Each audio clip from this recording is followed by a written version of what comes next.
Good morning, followers of Christ. I hope that you've had a good week. If not, it's okay. God still got us. Just keep praying through it. I'm coming on here today because I want to share something with you guys. I have been dealing with something, and God finally revealed it to me what it was that I was going through. So just to jump right in. So I got into this habit of where I'm always talking about I never have enough space, right? We talked about this before, defining what enough is.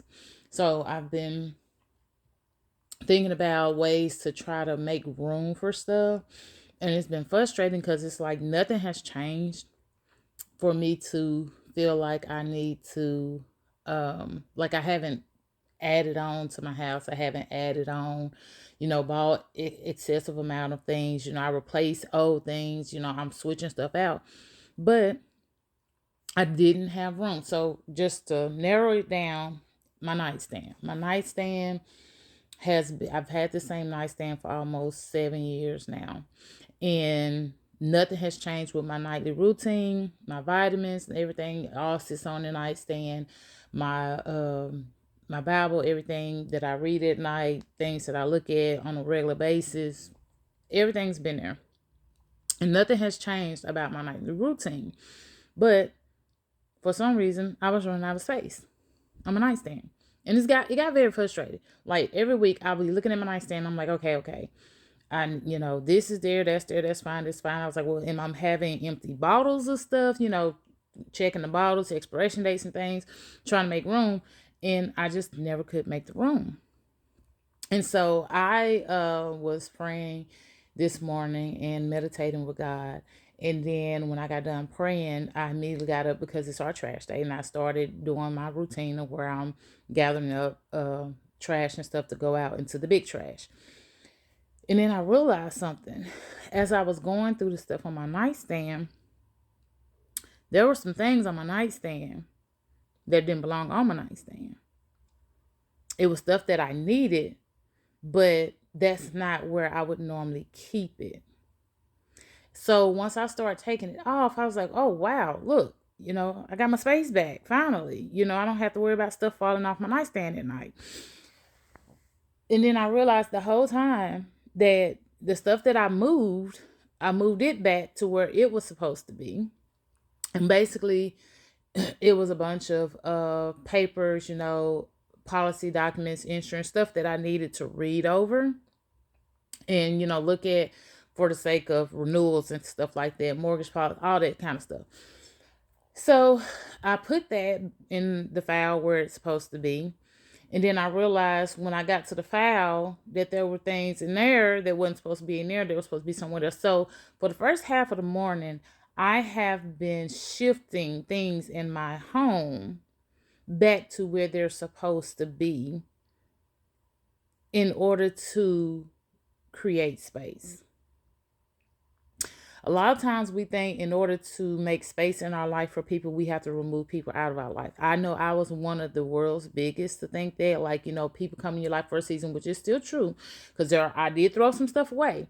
But sometimes you just have to move people around in your life. Like, for example, the person that you would normally call every morning may now be your evening call, or they may be your weekend call, or they may even go down to your once a week. It's not that you're removing them out of your life, and it may look like that at first, but it may just be that God is making a shift to put people in place where they need to be in order to make space for either not necessarily new people in your life, but people who are already in your life that need more of your time.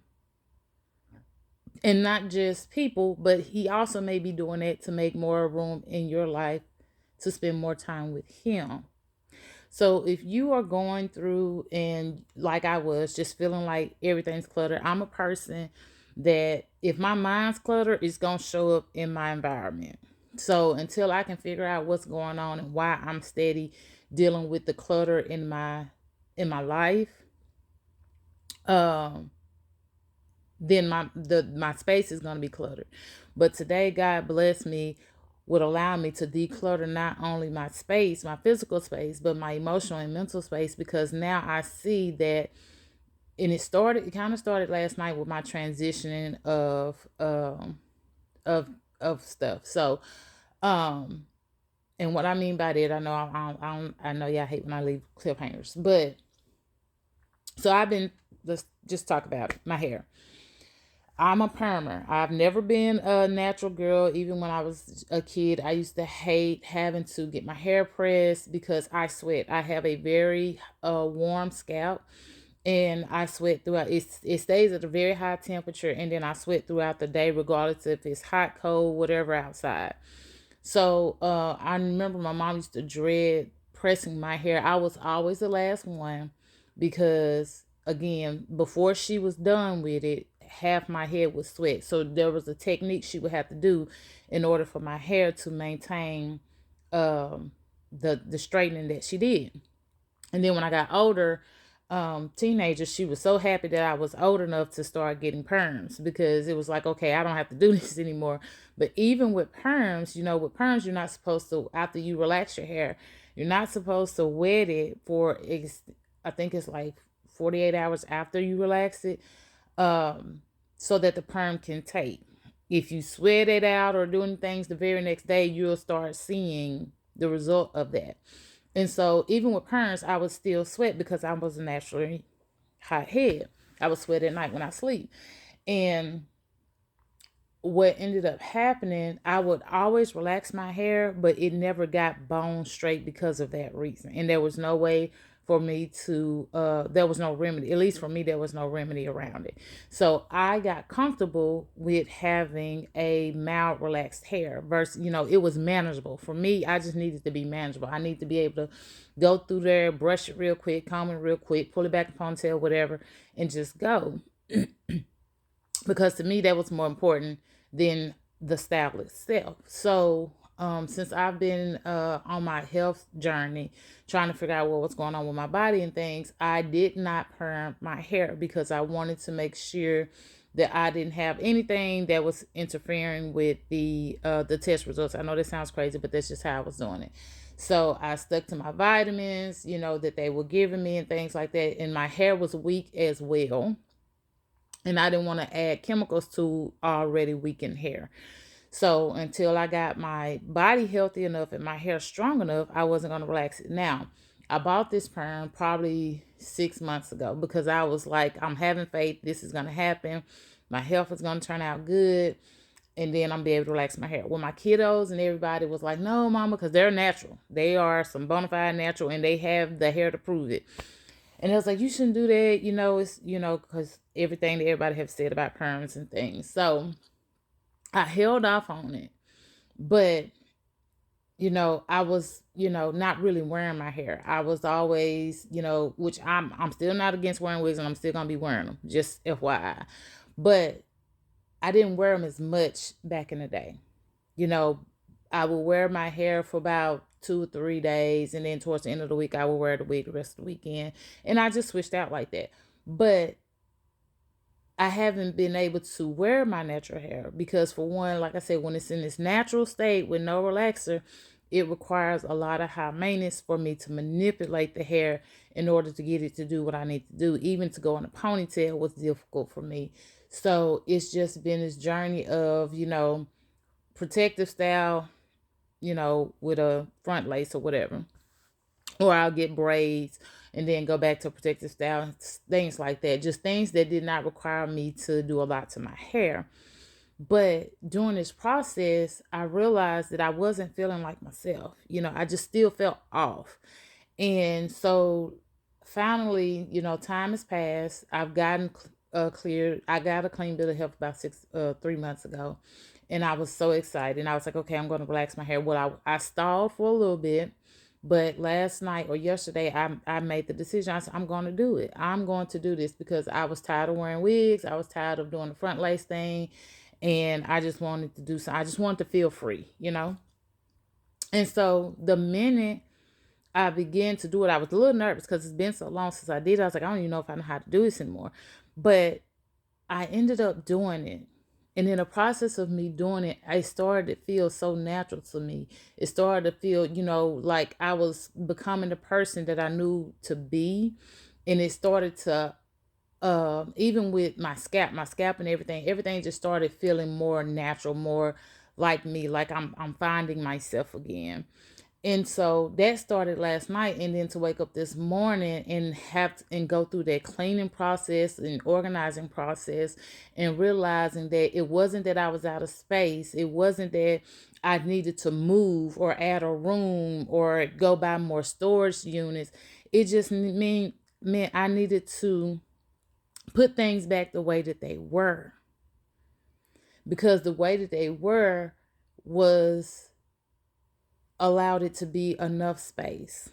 Because like it's some things, moving things around makes a difference. And not only did God reveal that to me, so of course it was the why for me. Like, well, why did I do that in the first place? What was the reason for me to be sitting up here with all these documents and files in this room, knowing that I have a place for this? Like, why did I have that there? Why did I have the snacks, not the snacks, but the uh party supplies in the snacks area? And why did I have the snacks on the table? Like, I'm shifting stuff, right? And I'm starting to realize, okay, when I put things back, everything looks like it's in its place.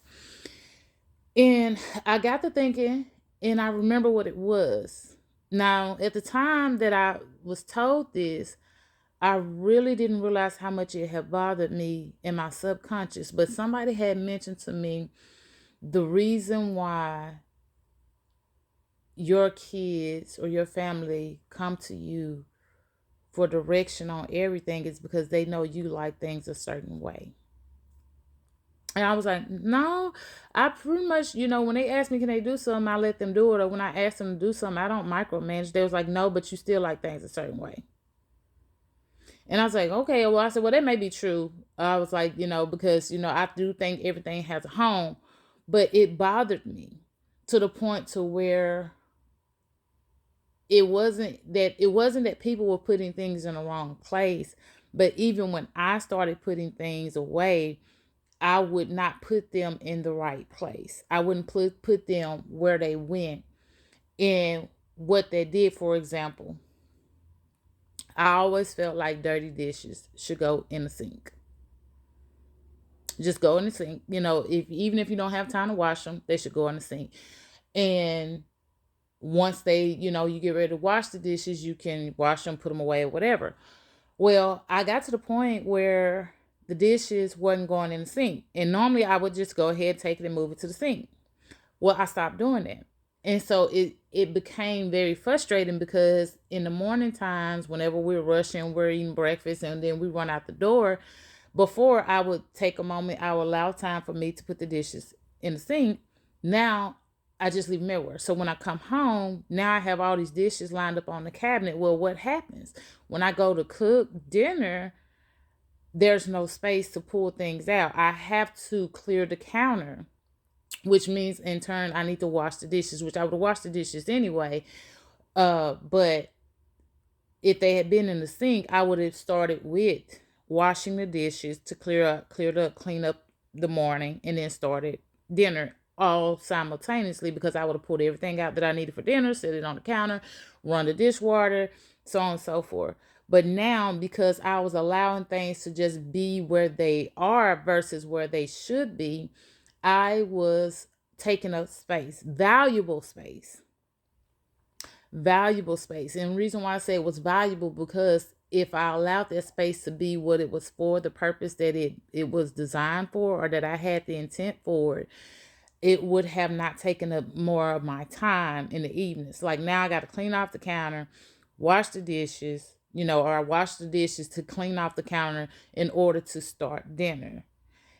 Whereas before, I could have did all of that and shortened my time, which, like I said, it prolongs the day. So I say all this to say, when you're on your walk with Christ, when you're on your journey with God, when you are in a position where you feel like everything is just going left and right, and you cannot seem to figure out why it's not enough, or it feels like there needs to be more, then there's a possibility that you may have to make a shift. You may have to move some things around. You may have to re-angle your thought process and realize that you do have enough. You're just using it in the wrong way. You're not putting it where it needs to be in order for you to get the most value out of what you already have. And the minute that you realign that thought process, the minute that you allow God to come in and refresh your memories, refresh your thoughts, your expectations, you will start seeing, you will feel that freeing of relief of stress, that relief of worry, that relief of doubt in yourself. And you will begin to see where's enough for, it's, with the bills, with the money, with the job. It may feel like you're overworking yourself at work, because I know I feel like that all the time. But I realigned myself at work last week as well. I didn't realize that's what I was doing, but I began to start doing things the way that I was doing them at first. Now, there was a reason why I transitioned how I did things at work due to short staff, but I got complacent in that and tried to make that my everyday. Well, it was causing me to get behind in other areas, so I had to go back and start doing things the way that I used to do them. Sometimes it's okay to go back. Sometimes it's okay to look back on your past and take a few things from there in order to realign yourself with Christ, in order to realign yourself with God's path, in order to realign yourself with the destiny that God has for you. You have to sometimes pull back. You have artists sometimes that they will do a best hits album that will sell like wildfire. And the reason is because sometimes they have to go back and remind people of the good songs before they bring out a new album, because their new albums wasn't doing so well. So they go pull, well, I'm gonna pull the best hits out of these albums. The songs that did do well, I'm gonna make one album for it, because, and then it sells better than the new album. Because sometimes going backwards is a good reminder of where you're trying to head. Sometimes you need a reminder of that, because you can get lost in your words. You can get lost in your thoughts. You can get confused in what you're supposed to be doing, especially when you're moving at a fast pace or when you're moving in a marathon journey. When people running across country, doing it, or doing marathons or length, they have to have navigational points. They have to be able to pinpoint what direction they go. And the minute they feel like they lost, they have to go back to the part where they do remember. Not back to where, okay, the last sign, but where do I recall where I was confident in the direction that I was going? And then they proceed forward to the direction they feel like they need to go.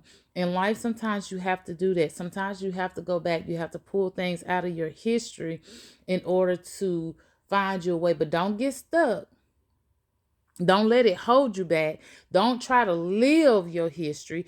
Utilize the information from your history to move you forward. That's the big difference. Don't get stuck in the past, but use the past to push you forward. Use that knowledge, use that skill, use that wisdom that God gave you, provided for you, blessed you with, in order for you to move forward and make progress. Because that's what progress is. It's about pushing, it's about moving, it's about the momentum in order to allow things to be gained, and in order for allow you to be able to not just lift yourself up, but grow God's kingdom. Allow you to utilize that same skill to help others. That's how we build. That's how we help God grow his kingdom. That's how we help his children. That's how we help ourselves. So I really hope this blessed somebody today. If you're running out of space, try rearranging some things around, put it back to where it was in the first place and get your space back. And then allow yourself to do the same thing with your mind process. Meditate. If you one of those persons like me, I used to pray laying in the bed, or I pray laying in the bed now, and I used to do it on my knees. Go back to your knees and just, pull things from your past in order to move yourself forward. And then allow yourself to have a blessed, prosperous day.